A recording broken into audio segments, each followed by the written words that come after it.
Oh, yes. Oh, so excited. Oh, what a fantastic pumpkin. Hello. Hello. I've been in the garden. And I've just collected a beautiful pumpkin. So it's story time now because the sun is slowly setting. And I always remember when I was a little girl, my mother would help me fall asleep by telling me stories of Africa.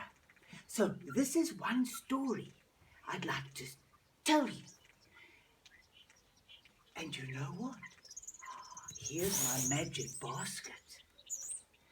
Because they were always magic tales. Let's see which one it is today.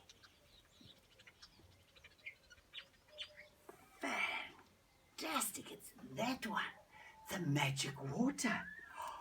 Oh, long, long ago in Africa, there was a beautiful village in the hills where many, many people lived together.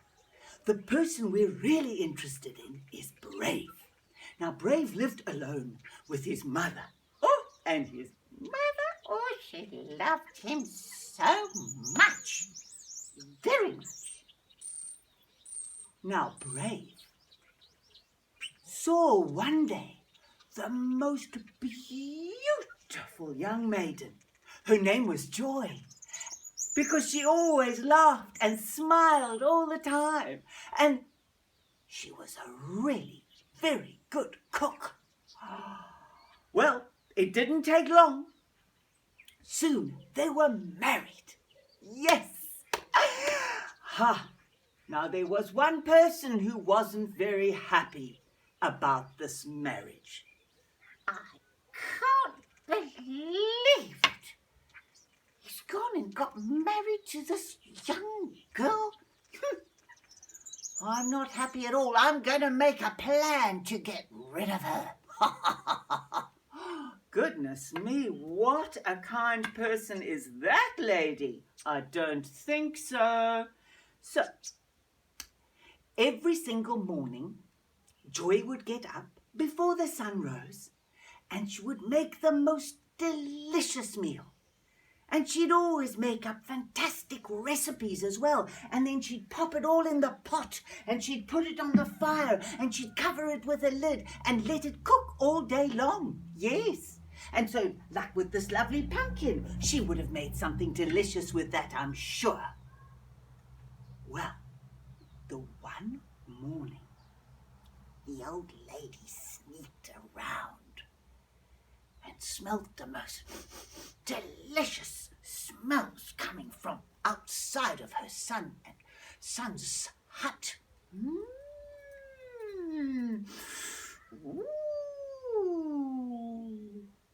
Butternut cake, spice pancake, veggies and some fours, chicken too, rice with stew, and mangoes for second course. She thinks she'll win his heart with plate blueberry tart. But I'll eat all the food. He'll think she's so rude and no longer own his heart. Oh, butternut cake, spice pancake, veggies and some balls, chicken too, rice with stew, and mangoes for second course. You would not believe it. Do you know that old lady? She stuck her head into that pot and she ate every last scrap of food and left nothing for Joy and Brave when they returned home. Joy came and said, "Oh, my darling Brave, I've cooked the most delicious pumpkin stew for you. Let me go and serve it up." And she came to the pot and she looked in the pot and then...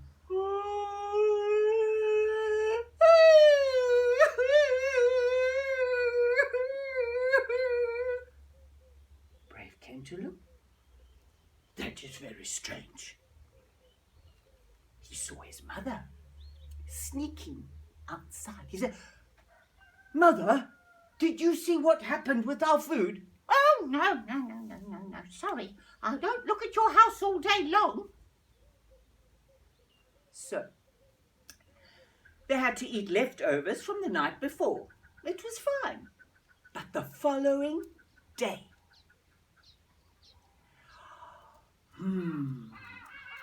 Joy made the most beautiful meal, delicious. It was a bean curry with coconuts and all kinds of delicious things. Very Indian. So super. Goodness me. And then she put a lid on the pot and let it just simmer down on the coals for the day while she went off to work in the fields. Well, who do you think came around the corner following her nose? Yes, the old mother. Ooh, very nice, she thought to herself. Coconut! I can smell those coconuts. Nice. What do you think's in the pot? Oh, Do you think I should eat it? oh, come on. I'm hungry. Look how thin I am. My son will blame his wife, his pretty struggle and strife, and then when we're through with this hullabaloo, I'll have a proper life. Oh, butternut cakes, spice pancakes, veggies and some balls, chicken too, rice with stew, and mangoes for second course. And so she scrambled away and filled her mouth with food until she finished the whole pot. Oh, that was delicious. I have to admit, she's a jolly good cook, this young Joy. And off she went. Well, as the sun was setting, along came Brave and Joy from working on the fields and all the veggie plantings. And Joy was excited because she knew that her beautiful Brave, her husband, loved beans and coconut. So she ran up to the pot and lifted and looked.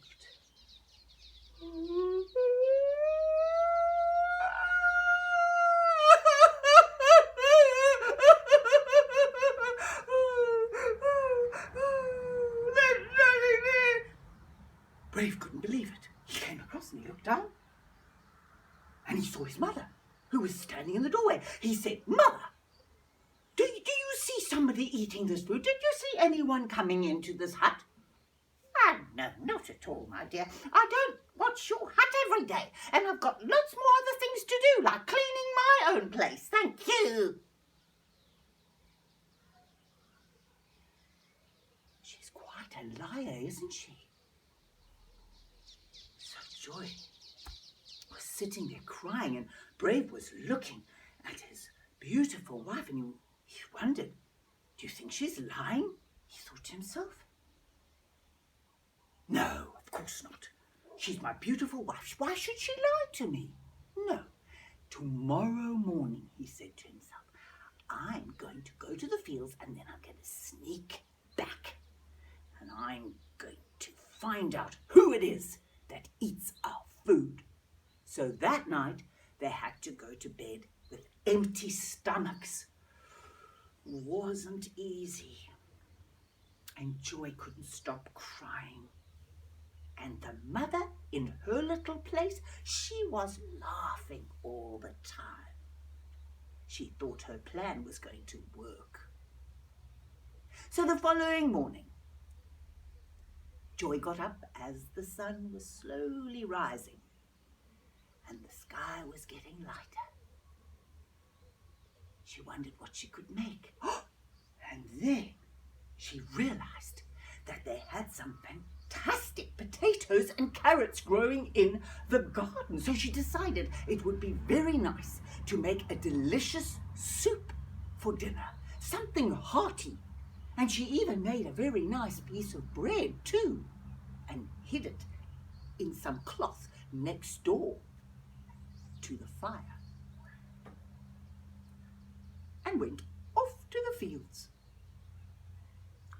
And along came the old mother, following her nose.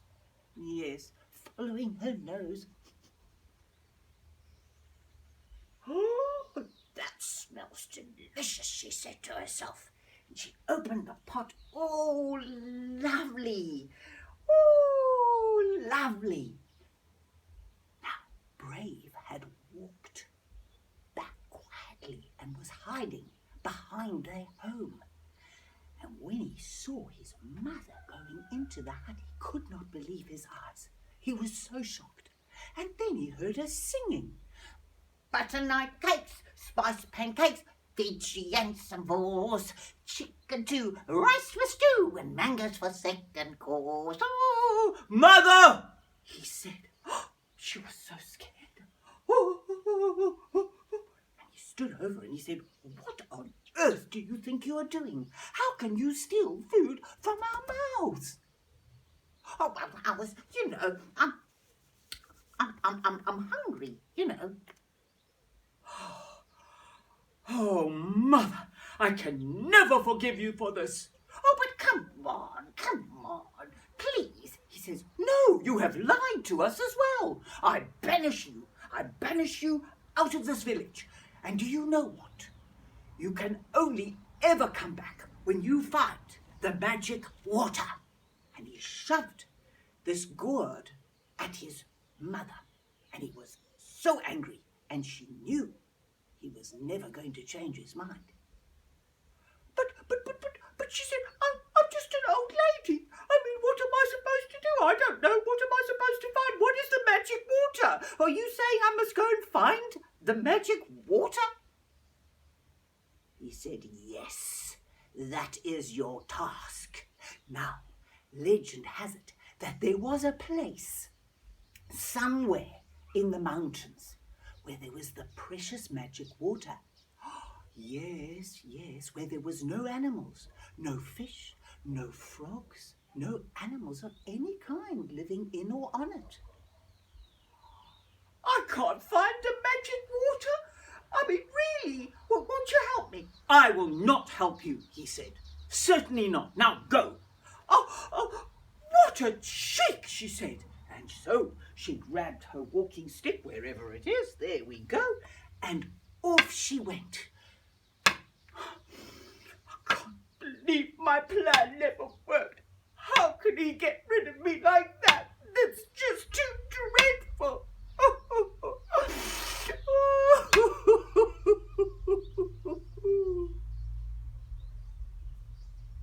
So,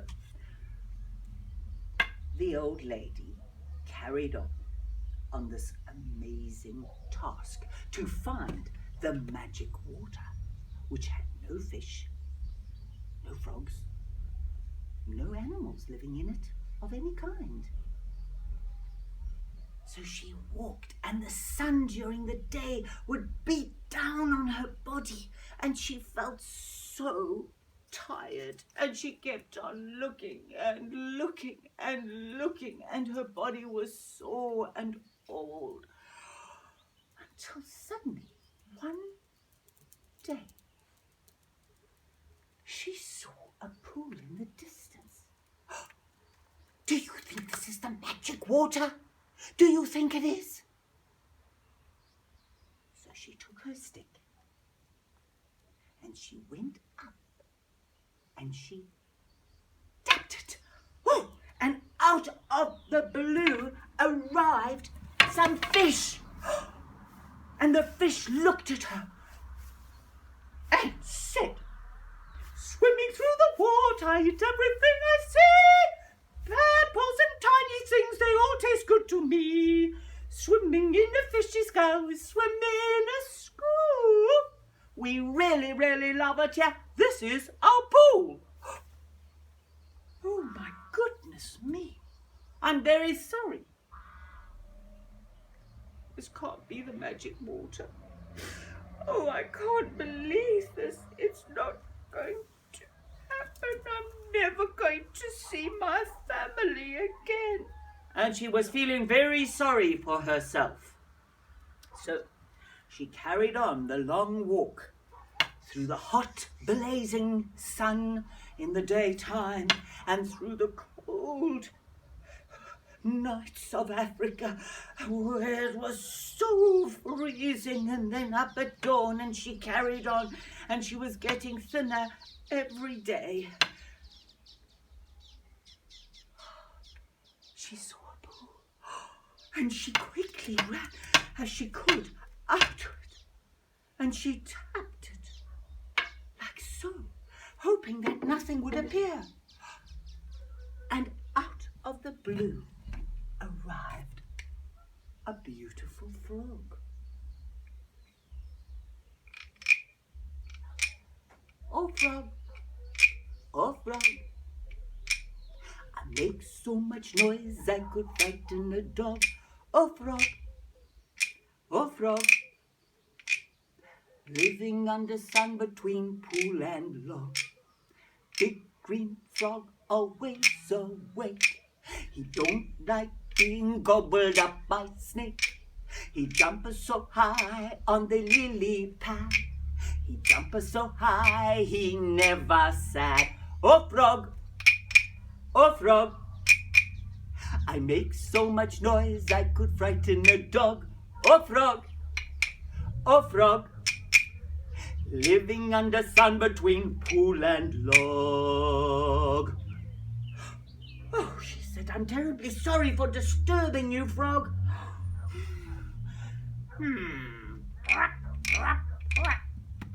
And so, here she was, disappointed once again. This cannot be the magic water, she said. Frogs are living in it. What am I going to do? Oh, and so she picked up her stick and off she went, once again looking for the magic water. She was so thin and so frail. Her bones would surely break if she had to walk for another day. And so, one day, in the evening, as the sun had set, she felt so tired that she rested down under a beautiful tree. She felt so comforted by this tree, and she fell fast asleep.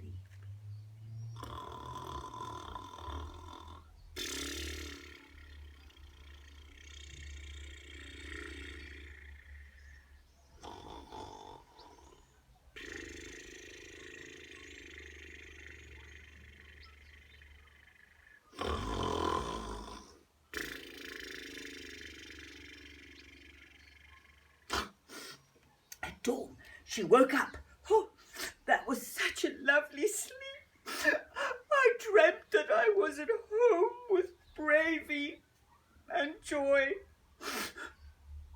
And we were all happy together. And they really wanted me back. Oh, gosh. And so she was crying, feeling terribly sorry for herself under the tree,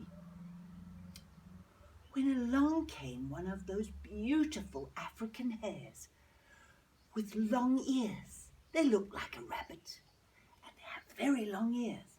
And it came lippity right up next to her and asked her, "Why are you crying?" "Hello. Oh dear. You don't want to hear." "Oh, I do. I really do. You're really crying very loudly. And it's very scary here at this pool." She looked to her right, and there she saw it. A beautiful, crystal clear pool with just rocks everywhere. There were no trees, just the tree she was leaning against. There were no flowers. "Oh, my goodness me," she said. Could this be the magic water? "Oh, I wish it could be. I have seen so many different pools of water. And there are frogs and there are fishes and there are tadpoles and all kinds of creatures living in it.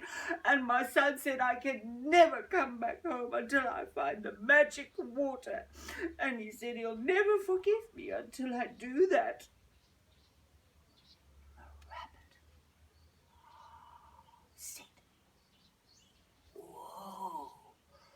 look, what's happened? This tree has grown all around you. And she suddenly noticed that the tree had made roots all around her.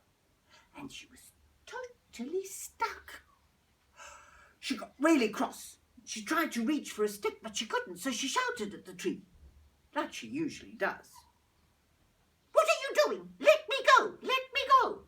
And suddenly the tree sang to her.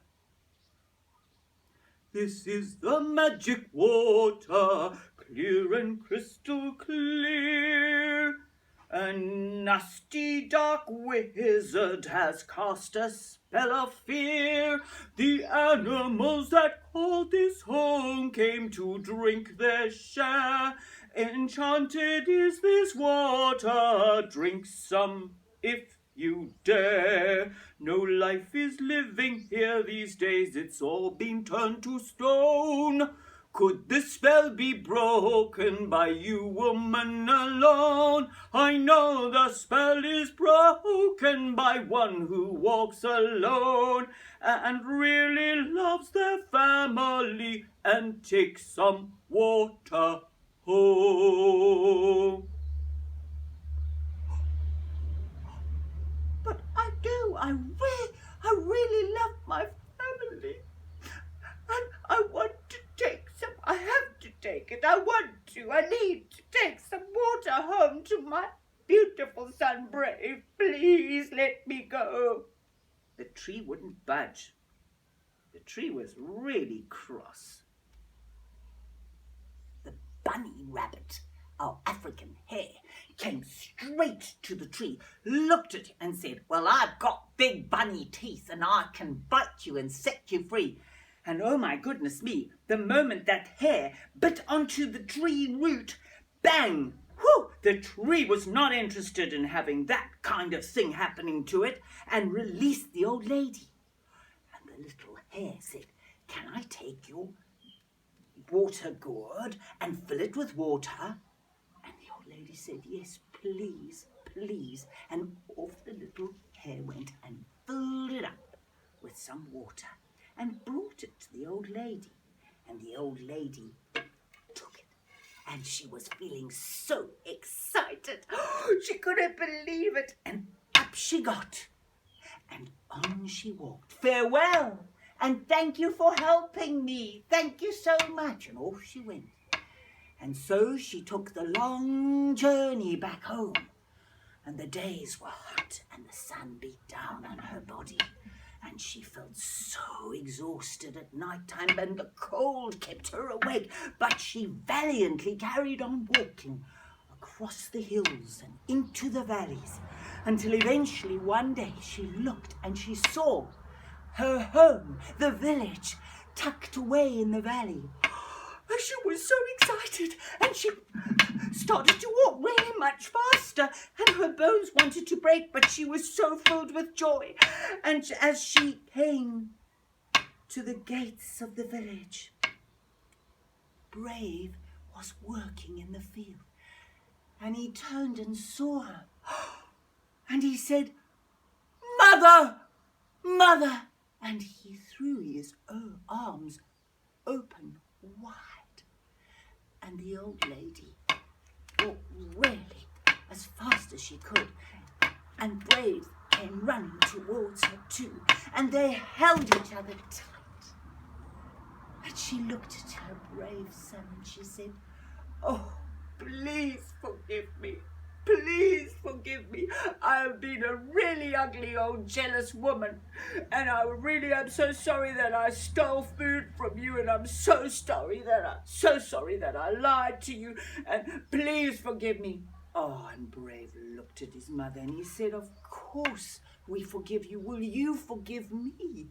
I should never have sent you away like that way. It was dreadful of me. Please forgive me too." And they hugged, and then she remembered, "Oh, wait. Brave, I have to give you the water." "You mean you found the magic water?" he said. I did, and there were all kinds of stories I have to tell you, but I have to give this to you, and then we can break the spell. Take it." And so Brave took the magic water.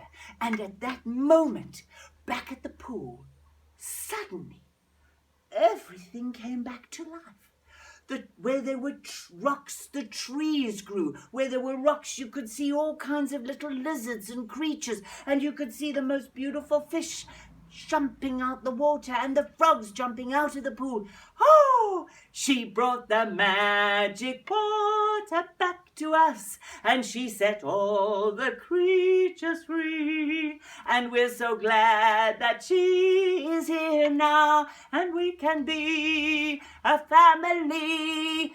Fishy, froggy, bird and tree, fishy, froggy, bird and tree are all set free. Ta, ta, ta, ta. Fishy, froggy, bird and tree, fishy, froggy, bird and tree are all set free. She brought the magic water back to us, and she set all the creatures free. And we're so glad that she is here now, so we can be a family. Hippopotamus, giraffe are all so happy. It was unbelievable, the celebration that happened. And I've got to get going and cook some food. So thank you so much for joining us. I've got to put all the magic stories back in the basket. Oh, fishy, froggy, bird and tree, fishy, froggy, bird and tree are all set free. Oh, yes. And hippopotamus, giraffe are glad to laugh. La, la, la, la, la, la, la. Goodbye, darlings. Da, da, da, da. Fishy, froggy, bird and tree, fishy, froggy, bird and tree are all set free. She brought the magic water back to us, and she said,